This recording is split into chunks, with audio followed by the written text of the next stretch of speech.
তিনি কিছুই করেন না, একটি ঘোষণা দিয়ে দেন এবং তার কিছু গুন্ডাপান্না আছে, হত্যাকারী আছে, লুটপাটকারী আছে, তাদের দিয়ে তিনি গুপ্ত হত্যা চালান।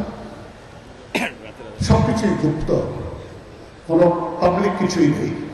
তিনি কোনো সমাবেশ কিছুই করেন না, ঘোষণা দিয়ে বাড়িতে বসে থাকেন এবং তার ওই গুপ্ত চর যেগুলো আছে তারা বিভিন্ন স্থানে গোলমাল সৃষ্টি করে। কিরকম গোলমাল সেটাও জনসমর্থন এখানে মোটেই নেই, সুতরাং গোলমাল করার সেই সুযোগ নেই। যে জিনিসটা তিনি করেন, তিনি প্রমাণ করেন যে তিনি হলেন এই দেশের সন্ত্রাসের রানী।